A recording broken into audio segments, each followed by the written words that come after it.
Ho ho ho ho ho ho ho ho ho.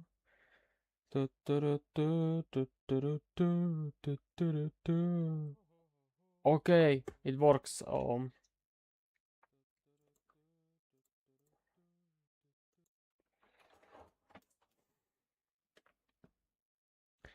But the chat box doesn't work. Wait a minute, maybe it does.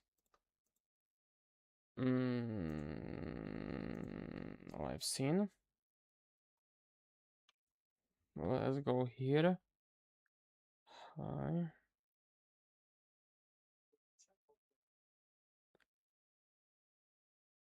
Uh, okay. Oh, I tapped in the chat, but nothing happened. Come on, do not say something went wrong for some reason. Here is chat box.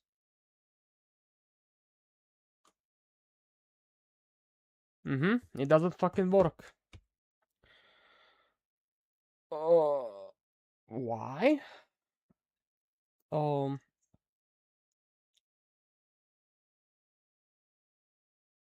Okay. This is kinda gay as fuck. Wait a fucking minute.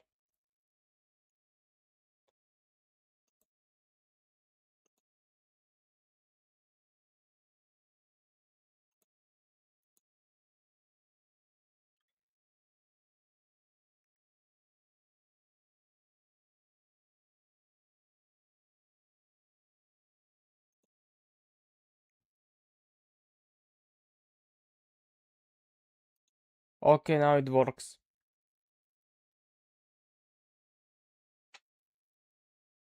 Now it fucking works.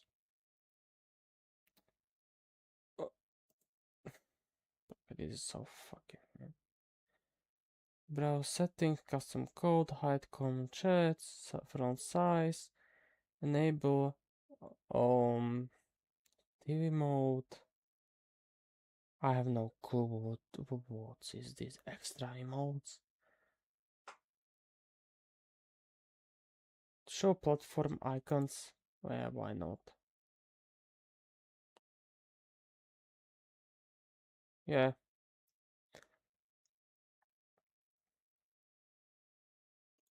Okay.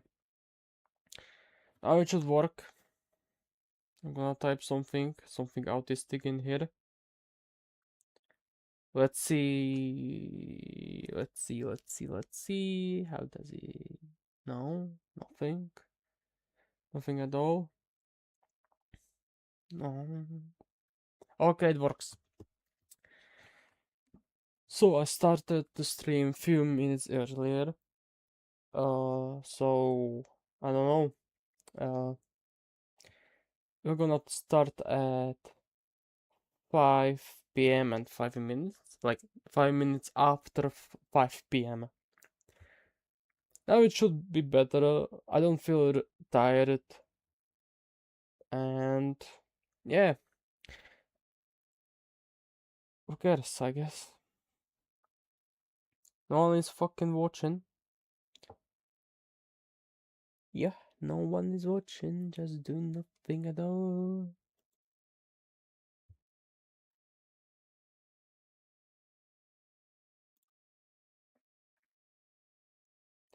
Do do do do do do do do do do do do.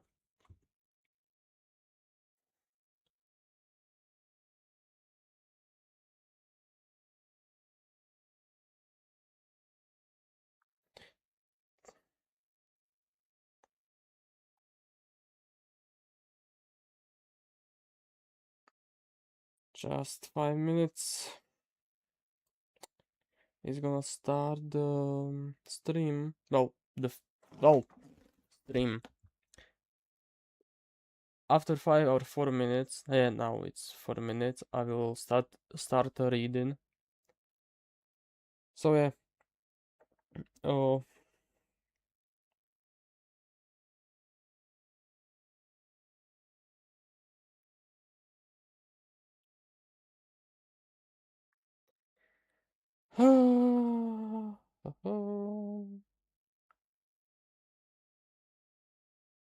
Nothing going on, nothing is going on.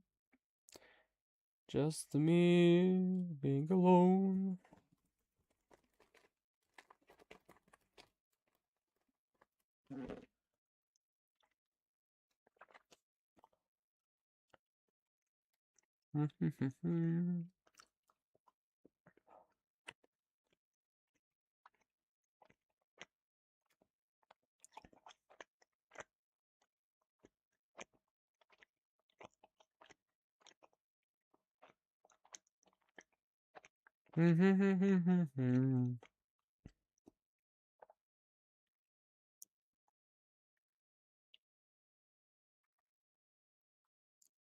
Here's my phone. I wish I had a dual monitor because I could see the chat and the things I do at the same time. Yeah, like literally on the left side there would be the chat, and on the primary monitor the thing I'm gonna do, like I don't know, playing games or reading FESTUNG EUROPA, um, and stuff. It will be cool, but I don't have money, and my last 50 euros and something I spent on the the box with the tin cans, the automated platoon. It is big as Stahltruppen box, okay? Well, it has 10 MK1s and one that new commander, 2C whatever, but it's not just plastic sprue, it is, I don't know, not sure if you know the Atari, the weird, it's not like plastic, but something like those older models, like from the 80s used. They are still used until, no, well, till this day, okay, but it has that texture. And when I was looking at the model, it looks like that Altari was 3D printed. It was interesting. Like, okay, the Tamiya worked, I could assemble it, the guy, without any issue. It was pleasant experience and something different for me. Uh, yeah, also, there were all the two guys, like the automated infantry Mark II. And it's something interesting because on the box you can make two of them with the basic guns, like the light autocannon or heavy autocannon. But when I unpack it, um, there are two tossers.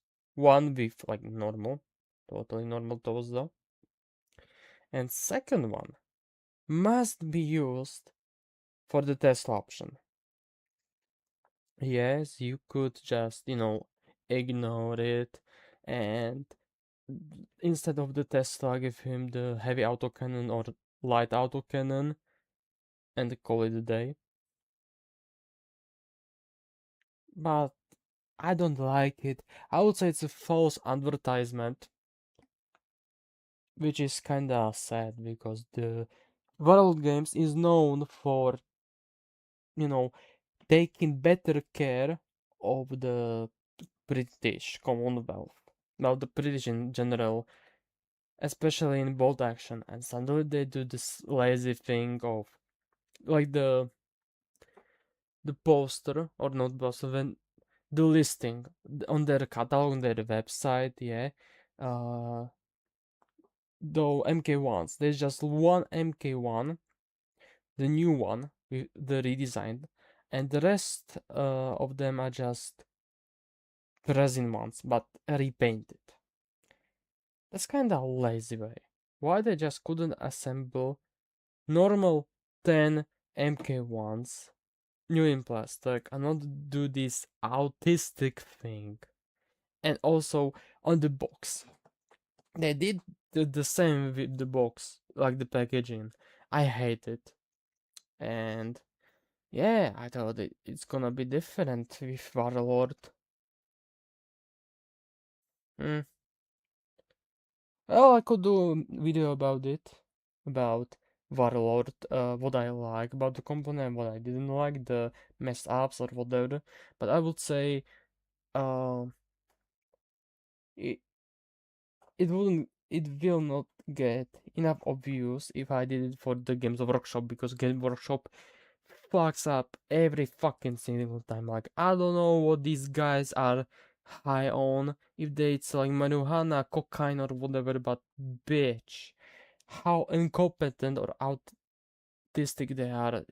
You cannot explain this. Okay, it's 7 minutes after 5 p.m. I'm gonna start reading. Uh, okay, so the page 20 or the slide 20. Dead Man's Hunt. Dead Man was unaware of him, at least for now. It stood stock still, appearing to survey its surroundings, but perceiving nothing, waiting for some unknowable impulse or instruction. Lieutenant James Marshall wheeled his short, sharp breaths to quieten the thunderous beat of his frantic heart to subside, his very thoughts defining in his skull to diminish. His hiding place was feeble. He hunched amongst the undergrowth, where the autumnal browns had decayed into an unfettered mirror of the blanket darkness stretching across the skies over Europe. Prior to shipping out to the continent, they had all heard the rumors of dead men walking abroad. Marshall had dismissed it as superstitions. Nonsense. I said incest. Am I fucking retarded? Super, superstitious nonsense. They all had. Who would believe such a thing? But as they would their but as they wound their way towards the front, the so-called Totenkorps had come. The shambling corpses had struggled off almost all the firepower his units could throw out at them, and of the few that had fallen, most had gotten back up. A guttural moan rasped in the chill air, dragging Marshall from his memories, bringing the living nightmare back into sharp focus. A paltry fog of nauseous gases emanated from the gaunt hollow where its lower jaw had once been. There was little to suggest that the man had once lived. No, not a man, a thing. Dead man, stay down. The attack had come swiftly, unheralded, and deadly silent. Masses of the things had emerged from the tree line and descended with chilling calmness upon the remnants of his unit. Marshall had watched in the abject horror as the hordes shrugged off every bullet and wretchedly pathetic bayonet swing, watched as they had torn into his mates. His squad mates with unholy strength, ripping men asunder with an insatiably, I cannot fucking read that, ferocity that their awkward gait belied. Bro, A1 English level reading, C2 English level things. Allemaal.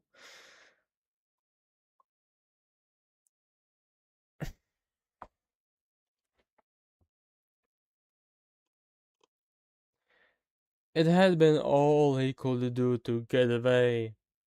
He hadn't even got around of. The last thing he would seen was three of them upon Cooper. The man's leg had been wrenched off, his face had been turned into pulp, and his anguished screams reduced to glowing goggles. I cannot fucking see shit. Okay. I should take my glasses, to be honest. Oh, here they are. I need to clean them. Yes, I wear glasses. I'm fucking blind and deaf. Oh yeah, that's the life of mine. That's my chud life. Okay, that was unfunny joke. Okay, holy shit, it's worse. Uh-huh. I'm gonna clean this with this. I should fucking see now. A lot better. Right? Right?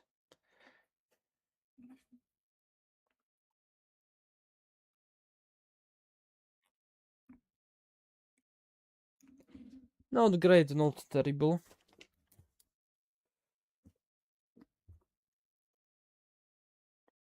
Marshall had turned tail and fled.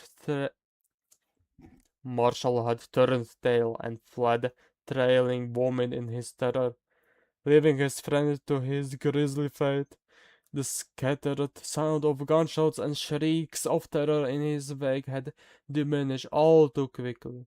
For all he knew, he was the one standing in his unit. He was the last one standing in his unit. But one of the things had followed him and come upon Marshall's impromptu hiding place, perhaps a half a league from the ambush site. But now it was just standing there. What the hell is waiting for? Time had lost meaning. But Marshall knew he had been still for too long, and numbness was setting in. He began to shift into undergrowth as cautiously as he could. A twig snapped underfoot. The tiny sound split the night and stopped his own breath dead.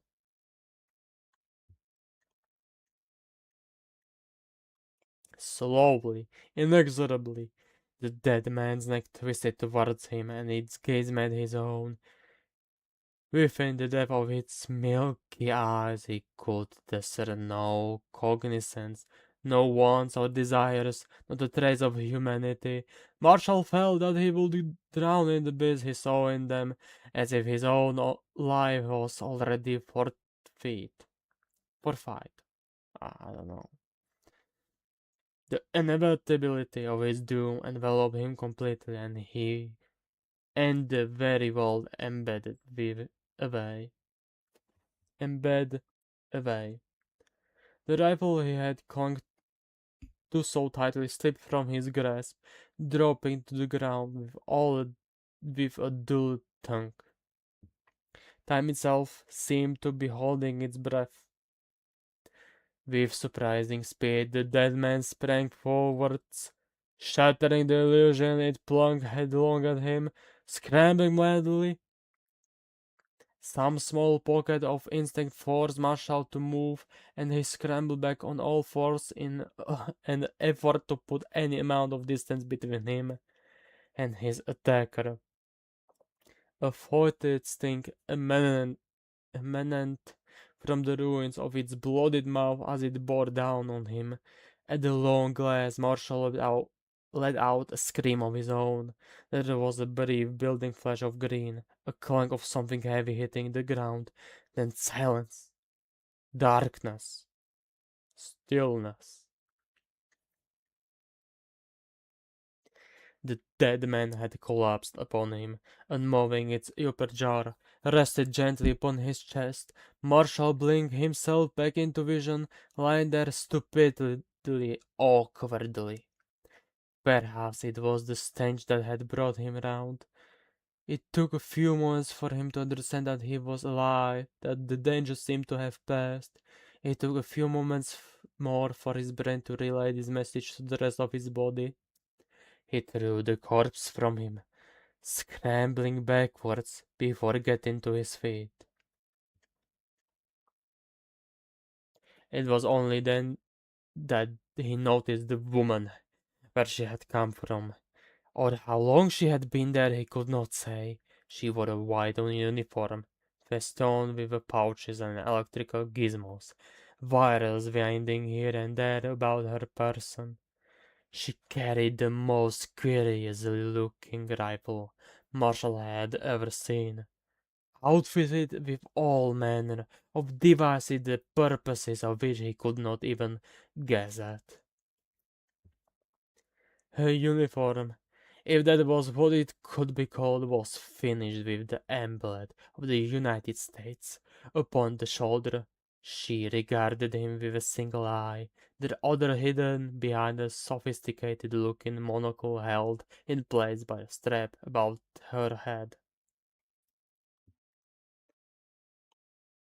Relief swelled up in his chest, overwhelming overwhelming him so that the wealth of gratitude he had intended to convey came out in a meek. Who are you? Name's Roberta. Okay, I'm not gonna do female voices. Fucking shit.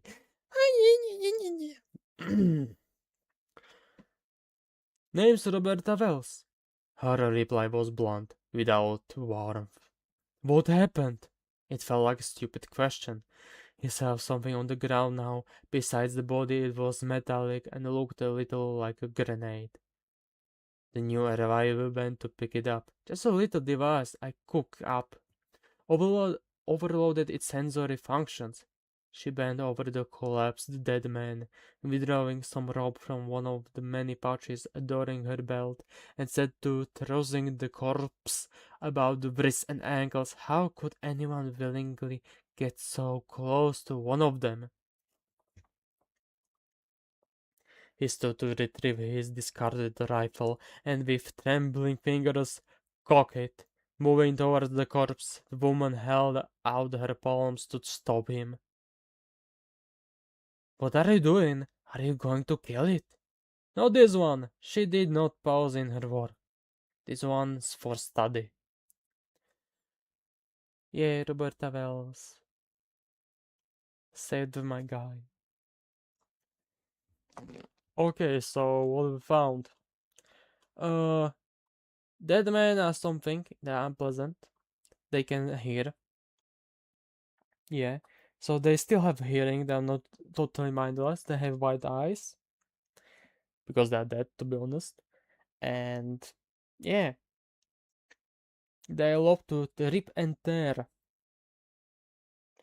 So yeah, that was the story. Then he was about to be eaten and shredded by the Totenkorb. But there was some kind of device. I don't know. I would imagine it's some kind of mine, anti-rift mine. Let's just say for the sake of this conversation. Yo, what's up, Edgar, bitch? I'm doing the analysis of the specific stories and what I read, Like, okay, I bet there will be no people on the stream, maybe occasional bots offering free subscription to random OnlyFans girls and something like that. But when some people are interesting, they would just, replay the streams if they really want to. Just saying. Okay, so the device was some sort of the rift mine, I would say, or something like that. The Totenkopf triggered it, and I don't know, turned off the Totenkopf, I don't know, something like that. Kinda hilarious, not gonna lie. Okay, let's move on. Roberta Wells, a child prodigy. Roberta Wells was a prodigy of Professor Eve Helps, a prominent physicist. Her mentor died in mysterious circumstances. CIA killed him. CIA killed him. Sorry, I had something in my neck. In my throat. The details of which were classified as top secret. and sailed away from the world, including Roberta herself. Nevertheless, okay. She aggressively pursued her chosen career path, emerging as one of the youngest gradu- curva, graduates of physics in Columbia University's history. She determined that one day she would discover the true cause of her mentor's death. The emergence of the Los Alamos Rift at the Trinity test site led to Roberta dedicating herself to the study of rift energy. The deployment of Axis rift horrors in late 1944, in particular the Dread Toten Corps, encouraged her to volunteer to ship out to the European theater to conduct studies of the applications of rift tech in warfare. Despite numerous objections from the United States Army, her request was eventually granted.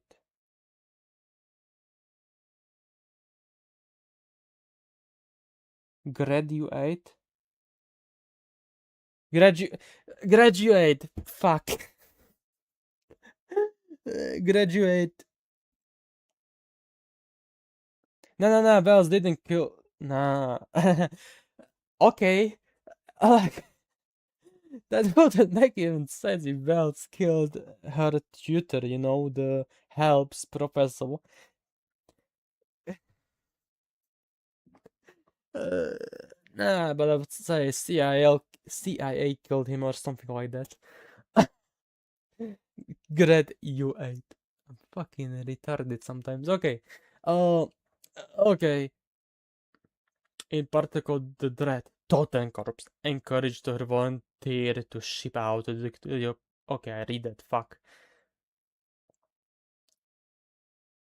Her request was eventually granted, sanctioned by none other than President Roosevelt himself, whose path she had crossed in the events surrounding Miracle Day.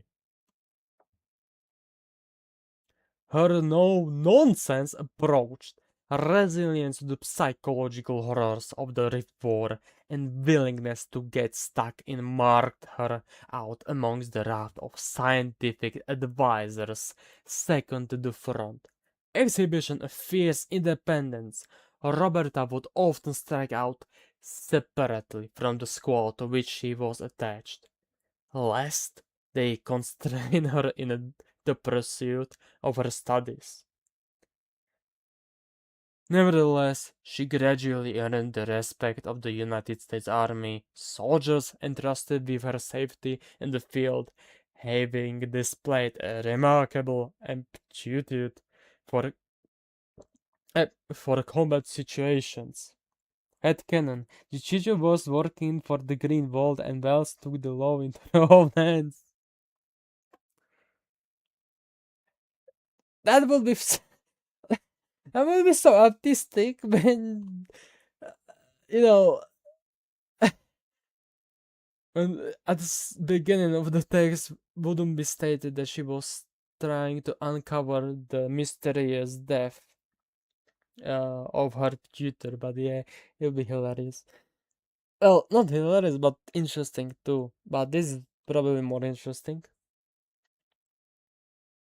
Roberta could always be distinguished by her array of customized equipment, not content with standard issue gear. She made extensive modifications to her lab equipment, uniform, and even her weapon, so they were attuned more specifically for field work.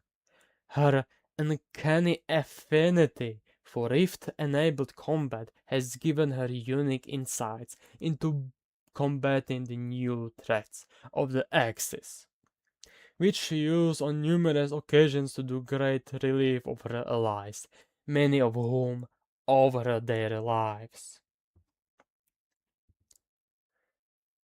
That reminds me, the first model was the one like her in a lab coat, holding some kind of assault rifle with gadgets, random gadgets, and I have no clue. That was a model. I think it was given to random events or something like that. Not sure if I can get my hands on the model on it. But okay, whatever.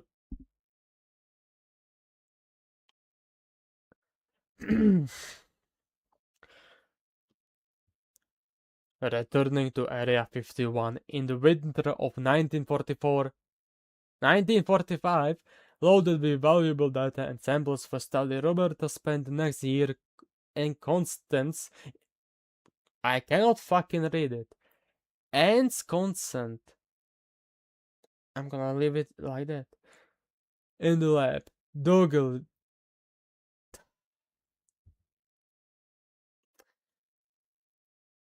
Why? I wanted M2 carbine. Oh, she had M2 carbine. I don't fucking remember, but I know it was something like that. Doggedly. Doggedly. I don't know, I was about to read it as doggy. Doggedly trying to unravel the secrets of both the Los Alamos and Dresden rifts. All the while, the Rift War has evolved with even more destructive energies and horrors unleashed upon the Earth. And despite the technological innovations as a direct result of her research, Roberta's ultimate quarry remains elusive. She has determined that only direct access to another rift will enable her to correlate her suspicions.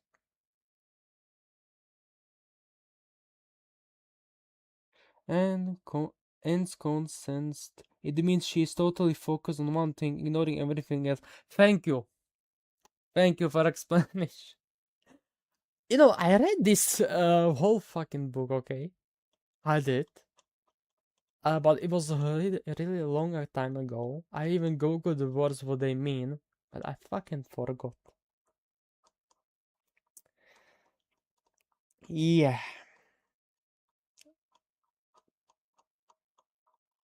I probably have dementia or something like that. Alzheimer's at the young age. Lol.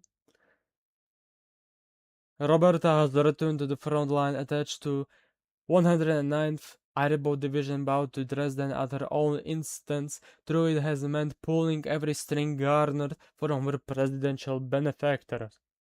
As a high-value asset, she has been granted the use of prototype armor designed specifically for use with the Firefly jump pack. Of course, she has already begun to make her own modifications.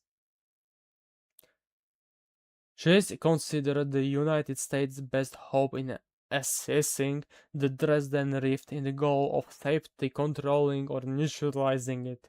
But Operation Touchdown is far from the secret the United States believes it to be.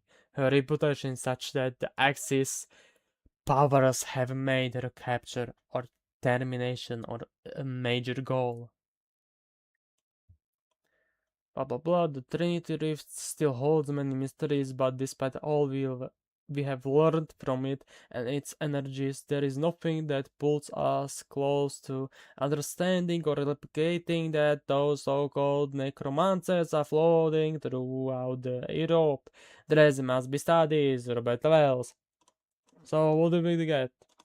This story is this story is told about the Roberta Wells that she is fucking nerd like me. Uh, she does modifications to anything she has, even the rifles, weapons, the gear, and she also got the jetpack that she did some kind of modifications to it. Like I have no kind of clue what kind of modifications because her jump pack looks the same like any other one for the other like basic fireflies. So maybe that she did something like inside. I have no clue. I don't have Robert Wells. I don't even so I have no clue how she works. So yeah. Also, she got the protection from the president Roosevelt. And by the way, more in the book, you'll find the parallels between Wong Zongling and Robert Wells. Uh, it's like the two sides of the same coin, in my opinion. They are both autists into Rift scientists, and the Roberta Wells is like the good one with morals and shit, and Von Zongen is like, fuck it, we ball. Fuck it, we ball. More Totem Corpse, more Rift dead zombies, let's go. There she is. Okay, she looks ugly. Bro, I can't.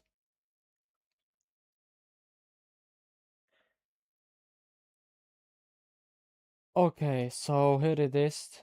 Another events. So, yeah.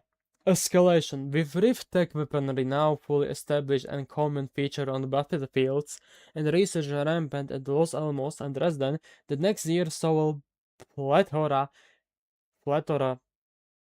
yeah, I said it first time correctly, okay, of new weapons, monsters, and devastation unleashed across Europe, as each side sought to outdo the other. How romantic. The Axis were always one step ahead, with the Allied High Command frustrated by the seemingly reactionary campaign they found themselves overseeing, for instance, the Paragon Super Soldier program unveiled in February of 1946. Too much media sensationalism was designed to boost the morale of the beleaguered soldiers. Troops. Yeah. But in truth, this program was rushed to completion in an attempt to counter the dread Nachtjäger. Oh, yeah. Which had been terrorizing Allied troops for months. I want them in plastic. I want Nachtjäger in plastic. But they are still in metal, like, okay, they don't have any rift weapons, but who cares? I probably should. I, because now Fireflies are better than Nachtjäger units. Edgar said, you have bad taste in women. I prefer tanks and firearms.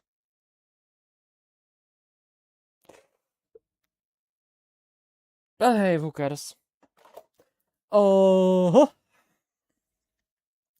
this frustration boiled over into friction between General Platoon Commander of the United States Third Army and Field Marshal Montgomery, the British commander of the 21st Army Group. They were constantly at odds as to the best way to conduct the campaign, with Eisenhower, Supreme Commander of the Allied Expeditionary Force in Europe, repeatedly forced to mediate such disputes. Despite all this, thanks largely to the deployment of ever more variants of the United States Grizzly and the combat debut of British Galahad power armor, the Allied armies advanced as far as the Rhine by March of 1946, poised to cross over into German proper. Be liquid means that they have been working for a long time and have been put down a lot. Thanks. A1 English student reading C2 level English text, I guess. Okay, crossing the Rhine in a. Okay, I'm gonna press this. So Eisenhower. Oh, I love Eisenhower. Like, not many Americans even like him, for some reason. But there is like a lot of interesting things about him. But okay, whatever. I'm not gonna say more. I'm not gonna. Oh, crossing the Rhine. Oh, okay, like this. Yeah, I have nothing to comment on this. It's like, okay. I love the Grizzly. Grizzlies are cool. I'm still waiting for the Grizzly with Tesla cannon. I saw it in artwork, and it has never been released. Where is my Grizzly in with the Tesla cannon? I want it. I love it. I like it. I want it right now. I want the datasheet to come up. To be tournament legal and shit. If I have to, I will kid bash it. Like fuck it. No, why not?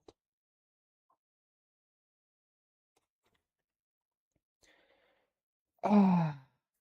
Crossing the Rhine in April 1946, the United States forces under General Patton enacted Operation Grenade, a concerted effort to breach. Don't worry, I know what this word means, okay? Concerted effort to bridge the Rhine in the south and established a bridgehead from which a strike into the very heart of Germany would become possible. Although engineering teams worked night and day under relentless fire from the Axis defenders, and several bridges were constructed, it would all prove to be for naught. The largest Axis Panzermax yet seen, the Panzerkampfwaffe.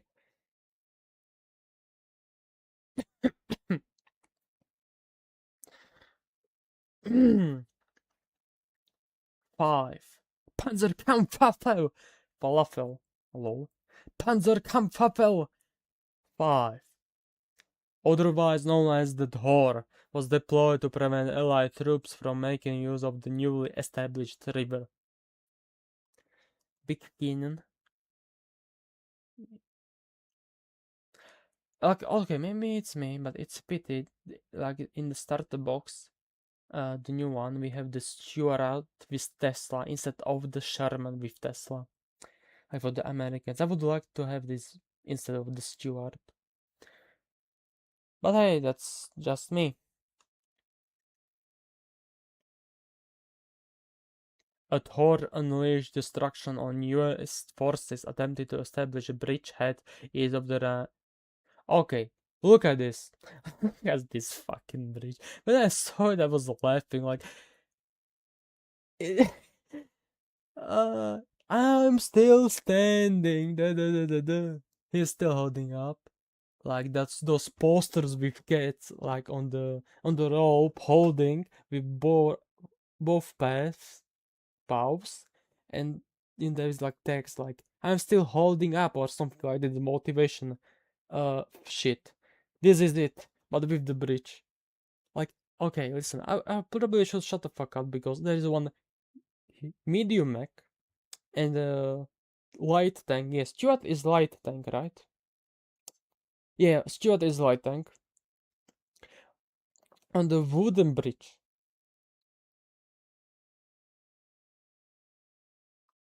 Damn. So, yeah, it's still holding up. For how long? I don't know. Okay. Brick. That's a proper legit brick that is. Brick. Bridge. Yeah. And did I say something else than bridge? Did I misspell it? Mispronounce it, I meant. Mispronounce it. Okay, who cares? Oh, the US Paragon program. The Paragon program was born of the field research returned to Los Alamos in the winter of 1945 by Robert Wells and her peers, who would attempted to reverse engineer the process of reanimation and genetic enhancement from captured specimens of Totenkopf and Schreckwolfen. The appearance of Nachtjäger unpredictable and night unpredictable wing-borne monstrosities accelerated the requirement for the US to develop super soldiers of their own. Much to the chagrin Oh yeah, I'm fucking okay, I know. Much to the chagrin of some scientists who demanded a longer period of development and experimentation prior to the use of live human test subjects. Such ethical qualms were ultimately disregarded as unpragmatic and put to science following the receipt of an executive order direct from the White House. No, he was making fun of you, making fun of Bridge. Aha, I was, yeah, I understand. Okay, Bailey Bridge. Okay, so I don't know if some of you. Okay, that's why only you at Scar. The second one person watching this is probably a bot, waiting for me uh to say something bad against TOS, the guidelines, so they could ban me or something like that. To be basic, I made I don't know if it was like in second or third episode of the Config 47 news, but I mentioned those um failed experiments like mutants in Area 51 and shit. And there was like a rumor. It wasn't confirmed, and I hope it will never, because I think the mutants should be left to do no, to the Axis only, and Soviets, because Soviets are kind of like gypsies, they steal everything. Yeah, that's how I would say it. And yeah, so Americans having mutants is even illogical. I would say they would see it ungodly, you know. So yeah, like okay, there was speculations. Yeah, it's like mutant paragon, mutant firefly, and whatever. But no, I don't think even if it like happened, I did mention it was in selection for the rumors, and I debunked it or said or like added the text of like in red, like the rumor is probably highly untrue or false. Yeah, I don't know. I don't think they need mutants. Whilst there were some successes, such as Harry Slammer Samuels, my boy. You can actually buy him with the Varelot coins, the points system they have, which is nice. I don't know how much it is. If it is like 120 points, maybe. No clue. Who cares? Um, whilst there were some successes, such as Harry Slammer Samuels, the much touted exploits of the Paragon super soldiers in those early days were mostly fictional. Sorry, were most fictional, and the declining efficacy of the Nachtjäger's night raids over the years were due largely to adoption of bespoke counter-tactics and the increasingly availability of infrared night vision equipment.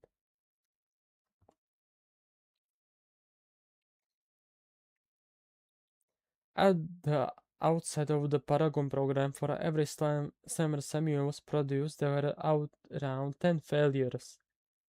10 failures, guys. What became of those subjects is now only whispered in the laboratories of Area 51. Here it is. I would say there will be a boss fight. No, joking. No, but I think it will stay as a mystery, and I hope it will stay like way, because for example the 40k had a lot of the mysteries and stuff, but then the Horus Heresy and the new management for the Games Workshop and all the lore was just fucked, to be honest, with bad writing and communication between the writers and GW itself.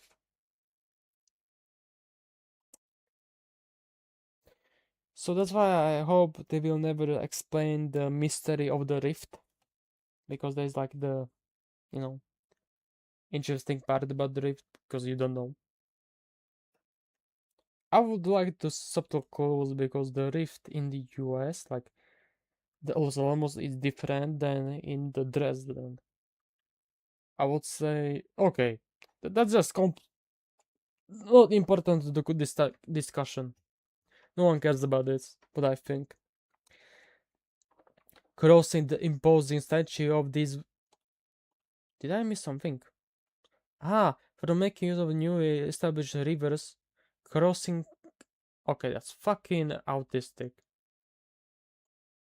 Why they put.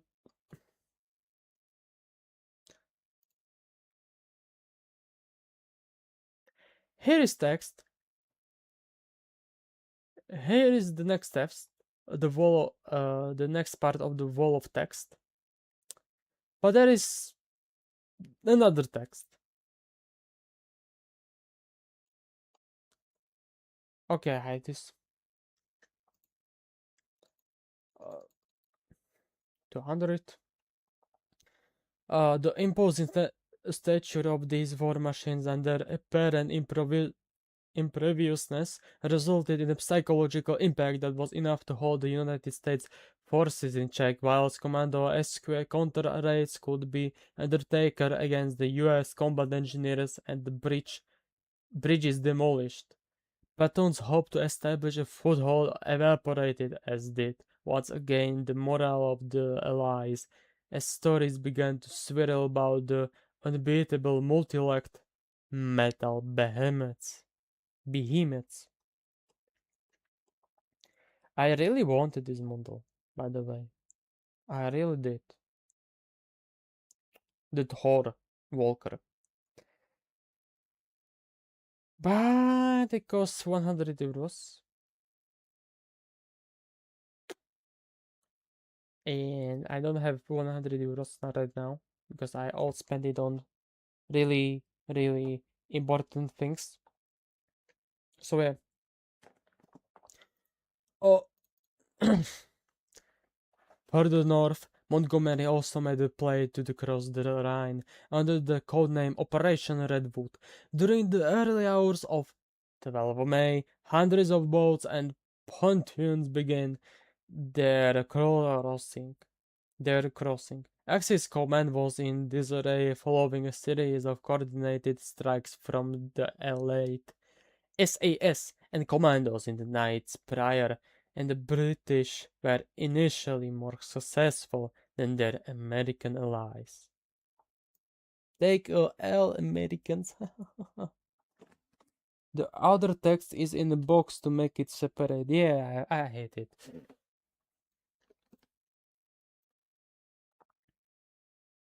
I hate it anyways. Establishing several small footholds east of the Rhine, but this situation will not last. With Axis Commando re-established following the initial chaos, the new Thor Walkers were again deployed and in concert with Axis air forces, and a withering campaign of artillery, one by one, each foothold gained was lost.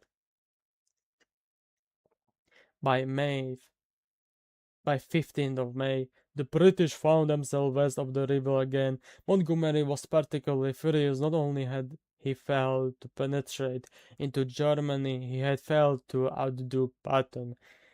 Their rivalry continued to threaten the derailment of the thus far coordinated alliance. Not like Loki.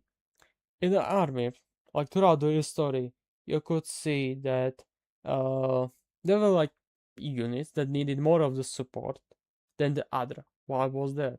Because there were units that were favorite to some general. So most of the times, even the favorites didn't need much support as they would. The other units were behind, leading to their inevitable destruction or capture and imprisonment in those, like in World War II, in those war camps or POV camps.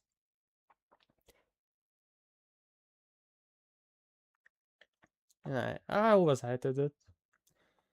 A second counter offense in an unexpected movie. In an unexpected move, whilst the allies, allies, lick their wounds, the Axis went on an immediate offense. The sheer size of their mechs allowed them to ford the Rhine at several crucial points, and they managed to bypass the most well-defended positions and plowed into the fragile Allied rear. These operations did much to disrupt supply lines. However, it became clear that unsupported, the Axis Volkers were not in fact invincible. Through very few of the Volkers made it back to Axis lines unscarred. The confusion their attacks had sown had served a greater purpose. Axis forces had now established the three separate bridgeheads west of the Rhine, enabling them to reclaim almost all the Rhineland as well as significant presence near Cologne. Several Axis armored divisions now draw Commonwealth forces back into Belgium, their objective to reach the coast and disrupt Allied supply via Atlantic. MK1s. I really like MK1s. For some reason, I like them somehow more than MK2s.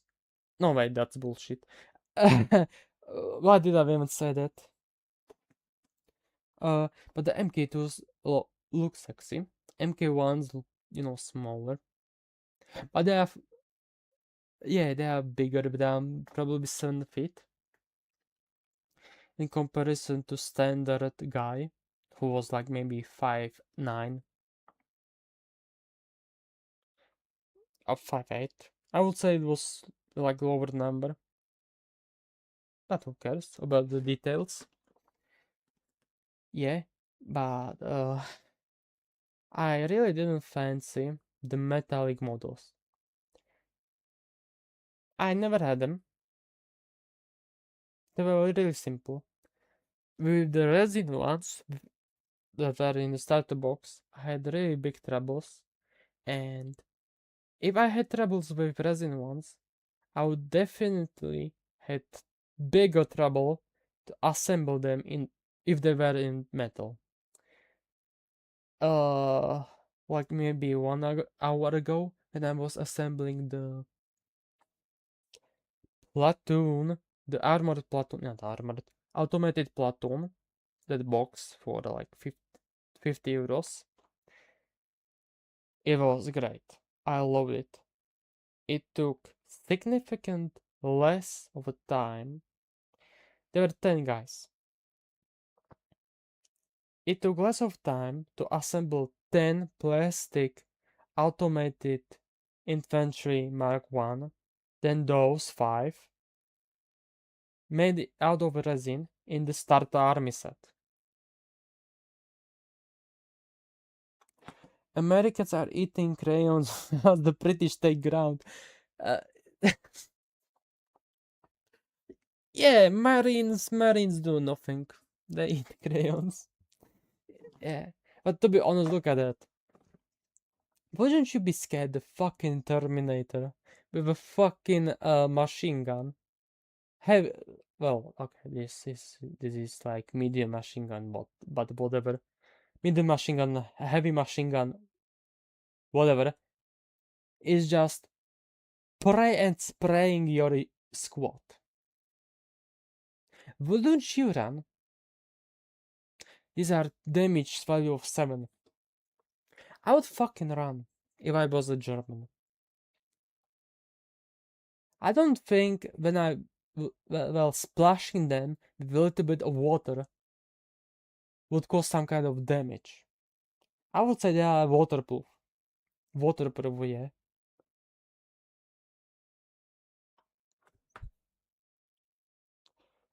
The resin MK1s are easy to build. Okay, they are easy to build. I had a fucking. It couldn't fucking stick to the model. I just couldn't assemble it. It took so much of time. I didn't want them to assemble those legs in monopose. I hate that. So I was trying to various ways, and it resulted to snapping one of the legs in twos. Yeah. So I said, "Fuck it." They will be monopose, and in the end, I will sell them. So yeah, the assembly, I didn't like it. I'm sorry, I may be crying bitch, but plastic supremacy, plastic supremacy, all day, all night. I don't care that those turtles will choke on piece of sprue. Fuck it. Plastics are like baby level model making.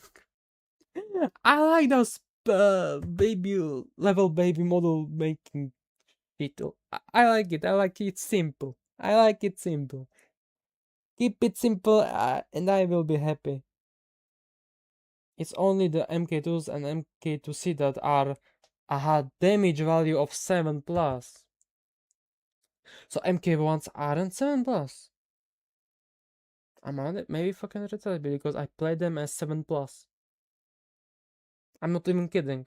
I played them as the unit with damage value of 7 plus.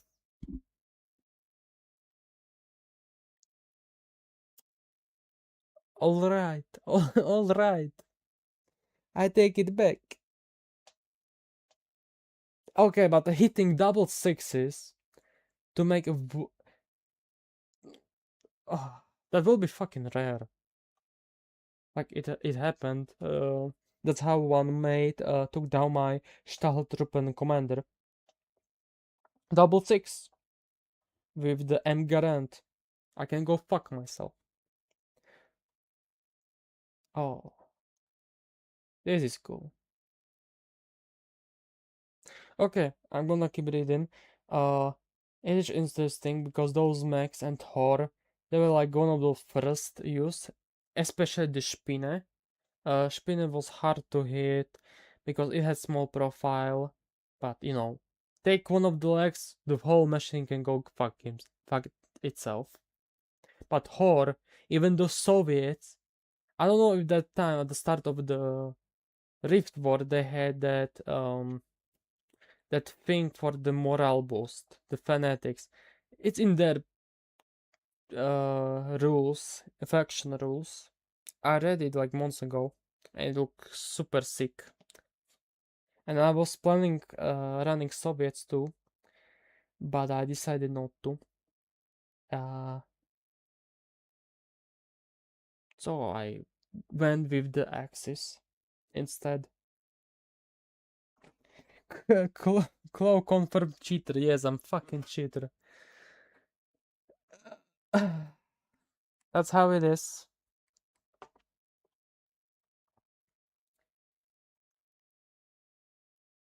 Okay. The first okay. So there's nothing much about the text. Just like yeah. Uh, British are number one. Americans are shit. They did something, but the Germans fly. Those Nachtigers fly over, destroy the thing, and came back. Also the Thor thing, and it's all. Nothing really interesting. The first combat deployment of British automated soldiers near Antwerp in June 1946 did little to stem the renewed Axis tide. Though there was some small respite for the Canadian troops, that they accompanied a significant portion of the enemy firepower was soaked up by the mechanical units, thereby preserving many of the troopers' lives. By October, the Axis Armored Division had lost momentum, in part due to overstretched supply lines, but also due to increasingly poor weather.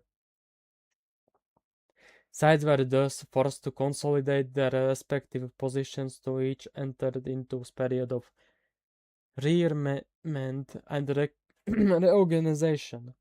The only truth unperturbed Unperturbed.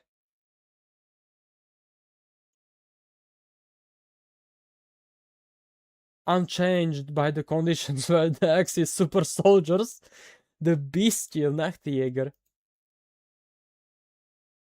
And how the fuck did I call these guys?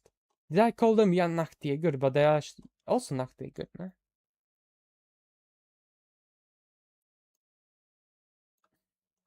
Okay. I'm fake World War II specialist. I'm fake Config 47 fan. Lynch me. I made a mistake. Lynch me. Lynch me, beat me to death. As a punishment, that's all I deserve.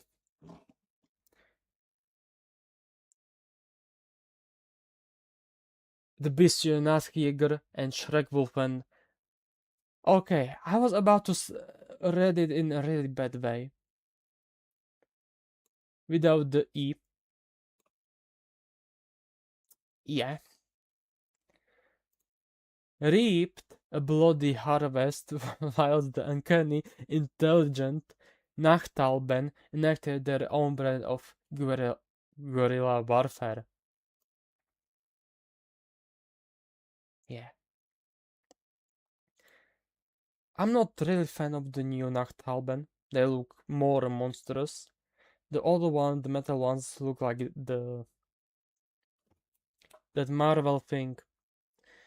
The black goo. How is it called? Fuck, I don't remember. Oh, Marvel, some Venom. Yeah, that's the name. They looked like really weird Venom, but skinny. Anorectic Venom. Squad full of anorectic Venoms. And I liked it. But hey, maybe that's just unpopular opinion of mine. Unperturbed means that they are not perturbed, which is to be worried or upset. They aren't upset. So, kurwa. Uh, the only troops not upset by the conditions were the Axis super soldiers. Yeah, okay. Fuck it. Unchanged, not upset. Who cares? The bitter conditions would not lift until February 1947, by which time the Pan-Atlantic Alliance had amassed a healthy supply of increasingly more potent rift tech, with the receipt of the intelligence of an imminent Soviet offensive. It had become even more operative that the Dresden Rift be wrested from the Axis hands, while simultaneously, I know what it means, I just cannot read and pronounce things. While simultaneously, kurwa, simultaneously denying the Soviets such a prize, United States High Command, with the support of the reluctant British, thus prepared an audacious plan with the dual operations poised to begin as early conditions allowed. Meanwhile, Axis scientists had been concocting sinister new development of their own. It is great. I really love the map, and I'm glad they actually put how the whole world looks like. But they could do it like in one page, like the separate poster. I don't know if they released it or not.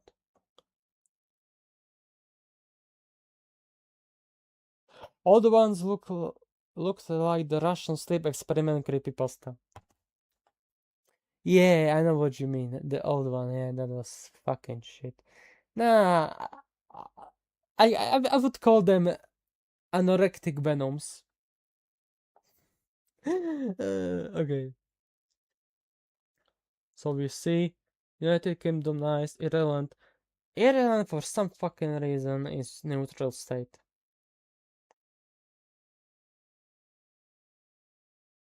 Like why not? Sweden, Norway. Norway is fucked, like always. Denmark. Yay, Spain, Portugal. So Slovakia, my country I'm from, is okay. At least we have it in Spain.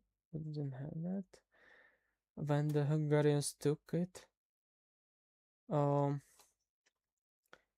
we have back our Košice? Yeah, yeah. But they took the Michalovce, Sobrance, and other stuff. And in Nitra is okay. Nitra is under Axis. Nitra is under Axis. Everything okay. Okay.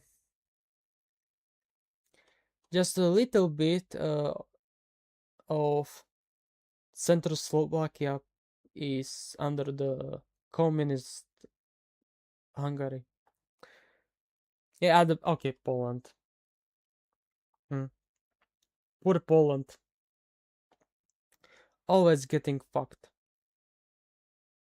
And Turkey, like I know in World War II they stayed neutral and they were like, yeah, I'm gonna trade with you, I'm gonna trade with you, and in the end they said, okay, fuck you, Hitler, blah blah blah. But here they joined Axis.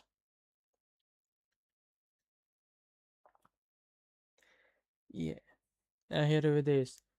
We have the scientists Edward Patterson, Edward Elderkin, Sasay, I don't know, Beckenbridge, Kyoko Otomo, Ralph Casey, Preston Lacker, Leonid Savarov, Toshio Kyoto, Alto Trimble.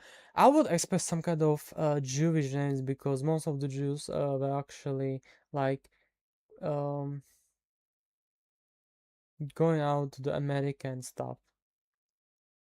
But okay, not many for sure, but I mean the rich ones, the rich Jews, but the rest of the Jews went to the other the European states, like with the Irish and other nationalities and guys from other countries and stuff. Yes, in conflict 47, Turkey has joined Axis. Yeah, I forgot that Turkey changed its like how you write its name. It was normally like Turkey, now that it is Turkey. Okay, I forgot about that. Yeah, I know that. But you know, I'm doing this for the people who do not have this lore book. To be honest, I haven't read these 1, 2, 3, 4, 5 pages because they seemed boring to me. So I'm gonna read them for the first time. Okay, so the summit is part of PEEP, which has been placed in special category and assigned the highest priority by the President of the United States.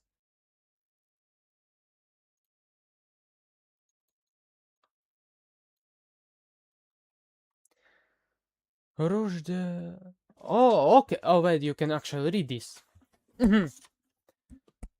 So the summit is part of the larger project. They actually needed to censor this. This is hilarious. By his order, the Secretary of the War and certain other high officials have arranged that the control of this project shall be in the hands of a military police committee composed of Dr. Wanebar Bush, director of Asrd, sorry, apologize, as a chairman, Major General Steyer, Chief of the Staff, SOS, SOS,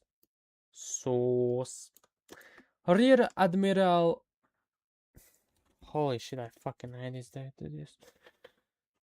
Okay, I turned off my fucking monitor, I'm fucking retarded.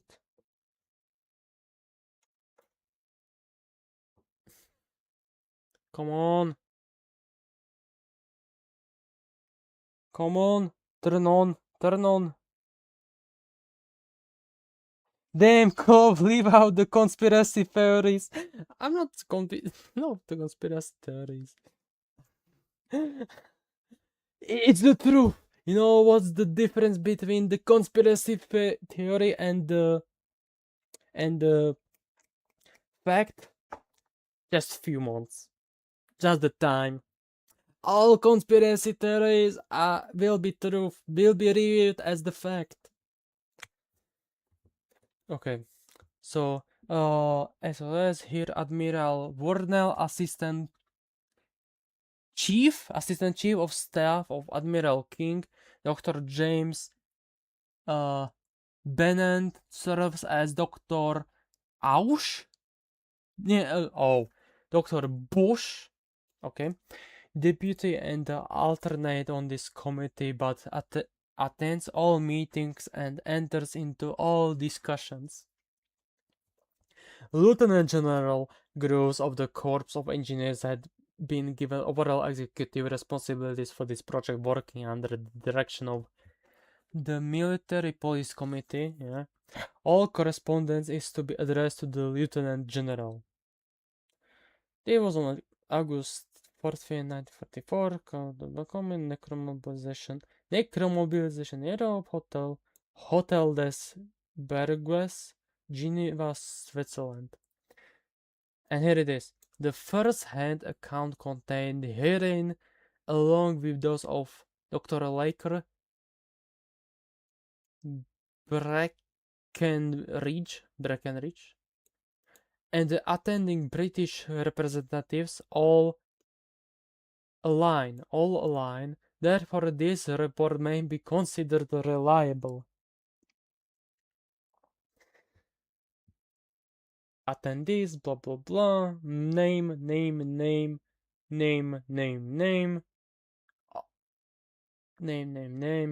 yeah, top secret. Basically, the scientists were like, let's work together. That's why, like, later we will see, like, how the scientists are arguing with each other, like, hey, rifts should be for the people. No, rifts should be used as weapon. No, why? Because what? Because you're Joe Mama, you know. So yeah. Document number. Document page count 4, not to be released. Well, too late, it was released. Lol. Our record keeper is Love Cassie, OSS, Departmental Research Analyst, European Division. Attendees accepted the invitation to cocktail party. Holy shit. At the Hotel des Burg, August 4th, 1944, with fellow travelers of a scholarly reputation. Damn. Our men in Chiba identified Kitano and Otoma as vulnerable fellow travelers, details as per document number RDF 13X000100410007-2. It sure looked like God had it out for them, boss. Our travelers almost didn't make it out of Japan, let alone all the way to Geneva. We are talking heart attacks, lightning strikes, it's all in the report. Then after all that and being collected by the Bureau in Geneva, the lead government car suffered a brake failure en route to the hotel. Our travelers narrowly avoided colliding with the wreck on the route de Ferney. The Swiss described their condition as deeply shaken and requested a summit as quickly as possible. Can't blame them for thinking the sky was falling. Director Laker, Director Breckenridge, and myself made out of the way to Geneva, having been recommended to the Swiss authorities who, in their restrictive capacity, restrictive capi- restri- restricted capacity, extended the courtesy of sheltering and feeding our mortal party. Our meeting began at 7:30 local time in the ballroom of the hotel. Hotel. Hotel. There's burgers with shaken Kitano and Otomo. The fellow travelers were sweating, convinced either the crowds or Tojo's. Sorry. I forgot they call Germans crowds. Convinced either the crowds or Tojo's muckety mugs would find them before we could sneak them to Arizona. Kitano wanted to get right into it. The man was rattled by Director Laker wanted proof on bona fides. Before we swallowed that they were selling at 8 local time, Kyoko Tomo divulged the items of Japanese intelligence in the show of good faith, enough to make her seem on the level, but nothing that made me flip my wig. For starters, they knew Big Boy had been tasked for Berlin but was switched to the Dresden. After then, Director Donovan had worked with Roosevelt. By the way, Donovan then disappeared, I think. Hinting he was a spy or something else. Stale bread. Yesterday's news, but I was surprised to hear that the Donovan detail had made it as far as Tokyo. They say nothing as to the fate of old man. A detailed analysis of anyone who knew of the Donovan Roosevelt meeting is now required. Don't spare the details. Keep this to yourself and as few others as a particular. As is particular. Okay. We know the guys from Japan flew to the America. They had really bad luck with everything. They would think they were possessed or they were all of this was just assassination attempt by the Green Wolf and other Japanese.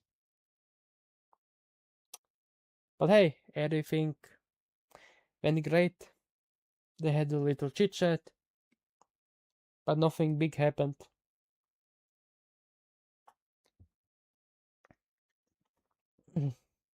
Document number blah blah blah.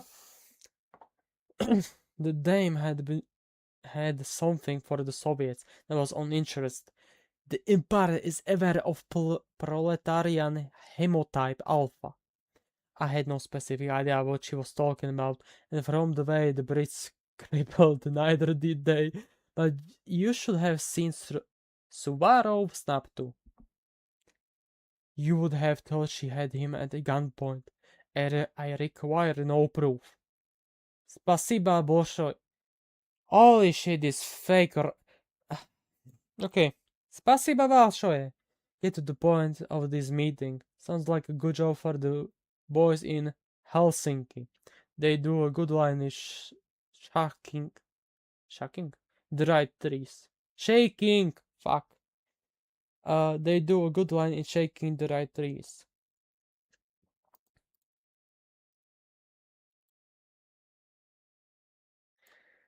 Oh, Casey's reference makes me uneasy. I feel we need to burn the Helsinki's office outburn, okay. Helsinki's office without delay. Quarantine the staff and observe for deviations in behavior. Yup. Nothing but calling the stocking for the Brits. Too. Either you protect your sacred well or you possess none. Director Laker could cut to the chase. They hadn't told us anything that made it worth the trip, which got us nearly to the whole reason for being there. The... Do I read it right? Daddies? Oh, like the... okay, I understand. did this. Kitano benched Otomo and took over a full transcript attached, but I will summarize.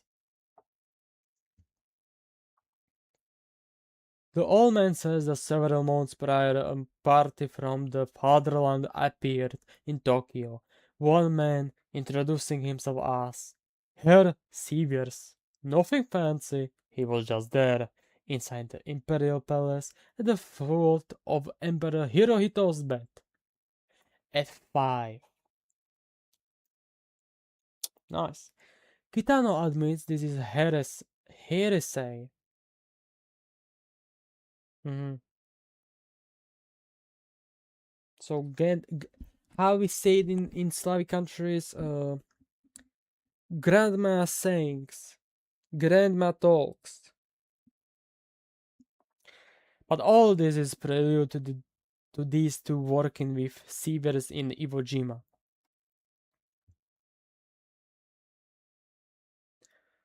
Okay, I probably should read this now.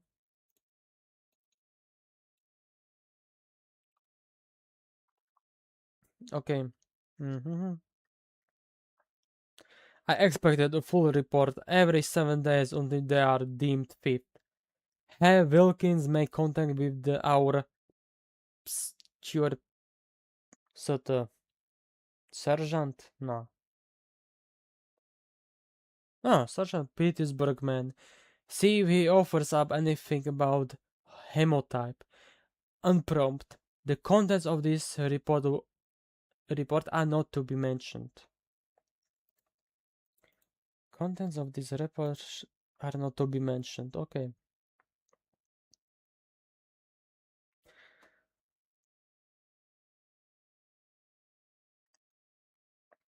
Sievers told Catino personally that their work had something to do with constellations and the will of the strong, but it was all Greek to me. See transcript. Silver's implication was that as trust grew between the Green World and the Empire of Japan, strength and destiny would flow between their two nations. Playing nice, in this case, means the Japan's being a okay with Sever's main specialty human experimentation. Kitano corroborated our belief that soldiers and citizens not vaporized by Big Boy were remobilized within the Dresden Schrecken zone to defend the fatherland beyond death, and as our lads in France can attest, defend it they have. Nobody knows that the deal is with the Dresden effect, but Sievers wants to see it if it can be replicated. Both Kitano and Otoma were very clear on one point. Iwo Jima is ground zero for the development of Japanese Totenkorps. Shibito. The Japanese resent this. Fuck. The Japanese resent this pretty deeply, but are keeping faith in the interest of strategy. The Green Bolt are centuries ahead of the Imperials and us. And what these rifts even are. Okay, I'm gonna read this.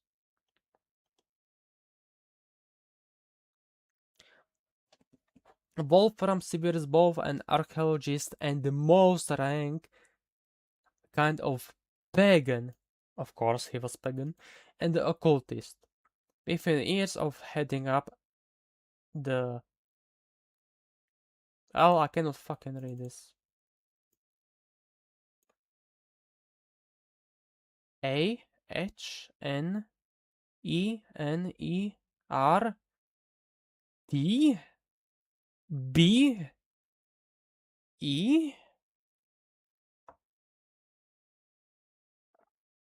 of heading up the Aneb division of the. Oh yeah, it's German. That's why I cannot fucking read it. I hate German, by the way. The language is horrendous. Division of the SS. He had looted his way across most sites of significance within Poland and Russia. Okay. Oh, Severus possesses a singular fixation on proving the Atlantean origins of the Aryan race. Kinda gay.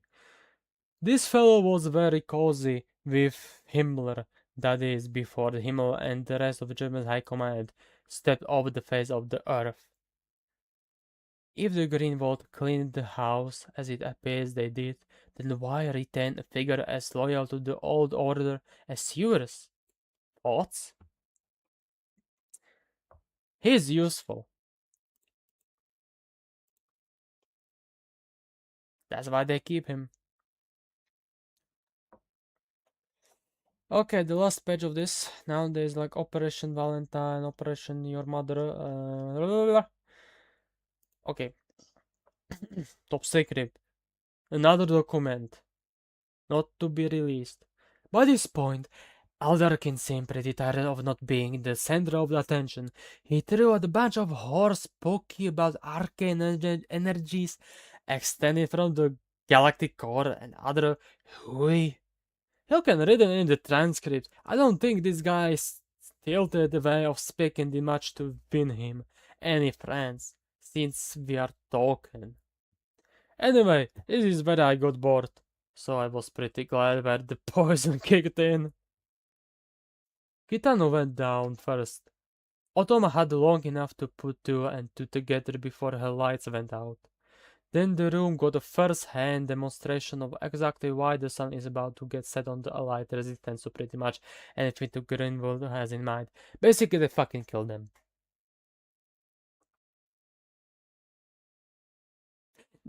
They fucking killed the Japanese scientists.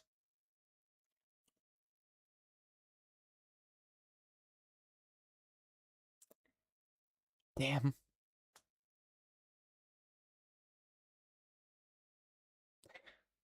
Damn. That's sad. So, if you are fucking scientist, you will be dead anyways. Like, you're not that important to the others. Well, okay, when it comes to the Americans. Yeah, that's fucking sad. Because let's be honest, the Axis now we know, the Styres or whatever his name, he is kept by the Axis because he's important. Same with the Soviet bloc that they captured the Axis scientists who made the gas ghouls. Yeah, if somebody didn't know, the gas ghouls were uh originally meant to be for the Axis, but nah. The Soviets attacked Axis and he surrendered and yeah. He surrendered and saved himself by just improving the ref technology for the Soviets.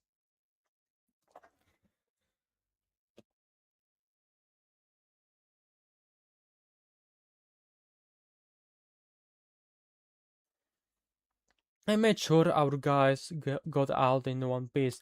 The Brits too, although one or two of them may need to have their portraits updated. I'm real sorry, boss. Honest, I am. You hired me to analyze and adapt, so that's what I'm doing now. The writing's been on the wall for a good while.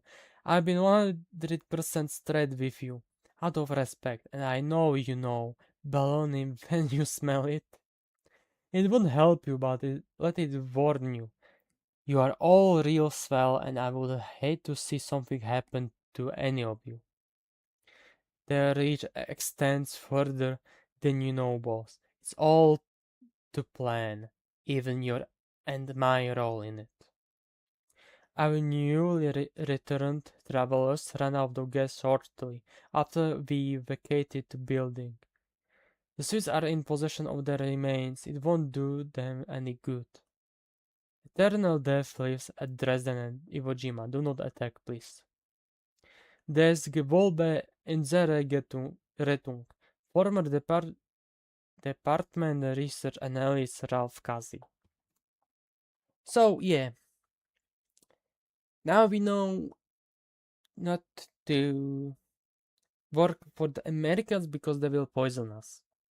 In the end. In the end, yeah. I have informed the necessary people of these events, Lord Halifax, after discussion with Mr. Harrison and myself, stated that he was not sending a full report to his government at this time. I know you will guard these papers with your customary extraordinary care. Our real goal is still before us. The battle test is what counts.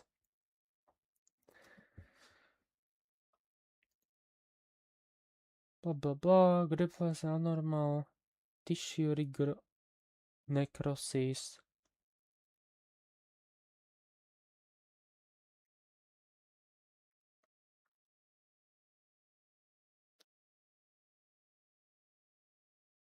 Yeah, Totenkorps.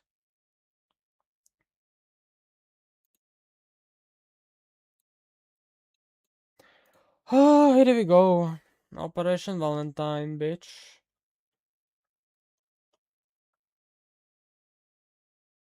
There is lore. There's summarize and how you fucking play it.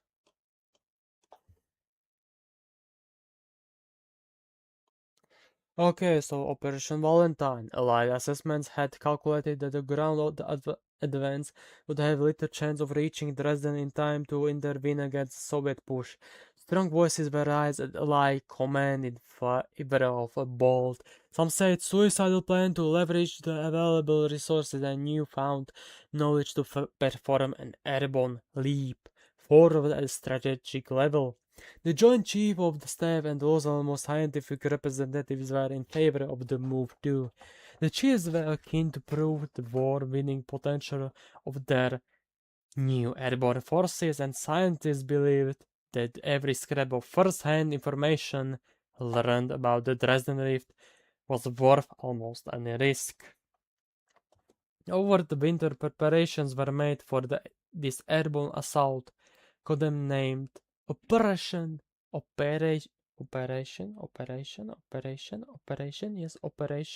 Touchdown. It would employ the 109th Airborne, an LA division full outfitted with the latest iterations of gravity field projectors born of Project Firefly, which the weight of the newly formed 22nd and 23rd Airborne Walker battalions in support. There were, however, a number of problems precluding a direct airborne operation against the Dresden. Basically, Thompson's X with Tesla slugs or whatever they are called, and the Max.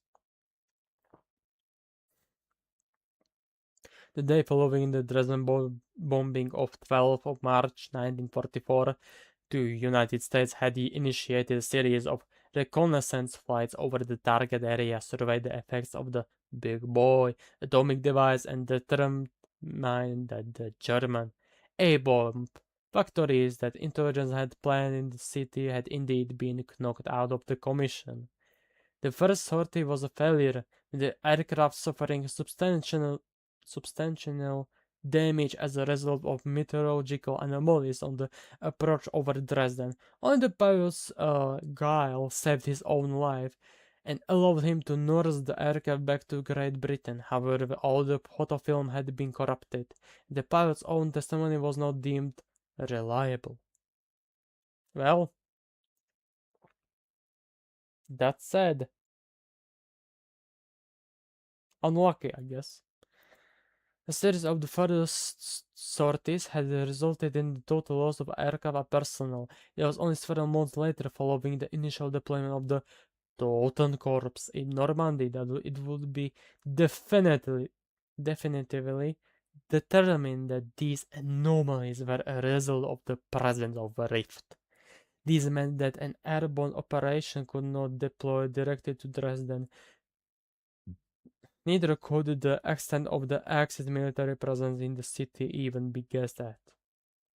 Furthermore, Axis scientists had gone a step further in the replicating these storm-like phenomena across Germany. Sturmreisen, by the way, Sturmreisen thing.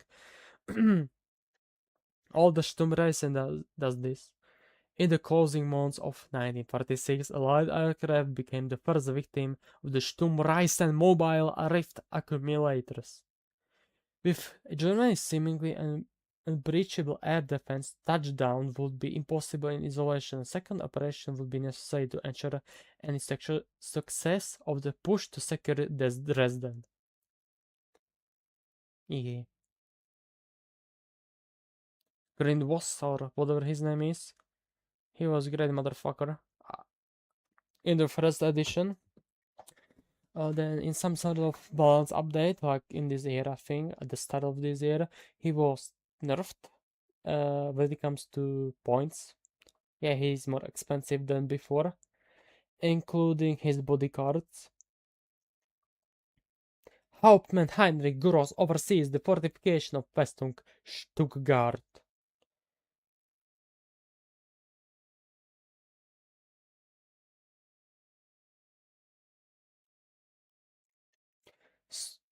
Sir, Pluto is in motion. Yesterday, Stalin publicly declared revenge for Stalingrad. This is the seat. With winter lifting, the 17th is mobilizing north to the border of Czechoslovakia. Let's go, Czechoslovakia. Wait. But we are no longer Czechoslovakia. Like, what are they doing? Okay, whatever. Whatever. Who cares? Who cares? Their true goal must be Dresden. I don't know what those army boys are cooking up, but they would better to turn the heat soon. Those damnable harmonic devices are springing up everywhere. I clocked one in Budapest. It would be quite magnificent were it not for what it can supposed to do to man. Supposedly to do man. Its mere presence is enough to kill the populace. Word is that the resonance can be directed across phenomenal distances, perhaps even beyond the Czechoslovakia border. The veracity of these claims I have yet to confirm. Basically, the arrays that do the protection border thing. I will remain for now and endeavor to uncover more specifics, but Carlo has become increasingly fidgety. I think it unlikely he will call up anymore. I suggest that we sever that connection. I am pleased to secure our contingency. Await your word. Das, das schon. Das schon. Yeah, that is German.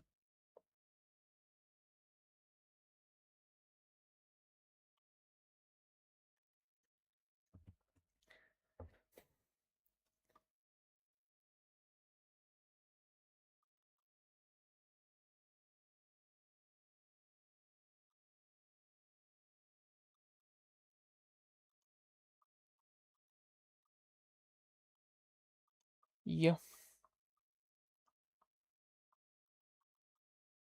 yeah,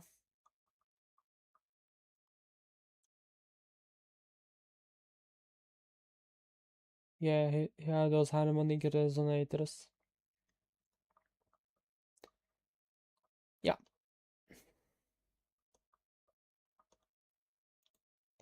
there's still a lot to cover. I don't even remember those pages. Okay, I think that's enough for this stream. So thank you all the people that were part of the stream. This is the end. Like, if you want to, we can play some sort of the game or whatever.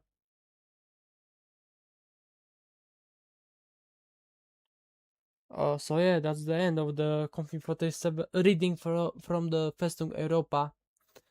I'm tired. I don't wanna read anymore. I need a pause.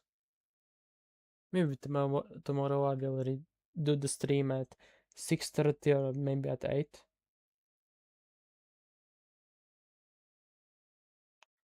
So yeah. So type something in the chat like if you wanna do something else. Except for the Config 47. We can play like Outlast Trials. Oh, whatever. The chat is dead. Okay, that's all. I'm gonna rather end this stream. So, as I said before, thank you for watching. Uh, thank you for being here and make company. You know, for me, like to me, being in company to me. Yeah. Thanks, Andy, for checking out. And that's all. Goodbye. May the God be with you all. And don't forget, Jesus Christ loves you. Goodbye. What do you mean night?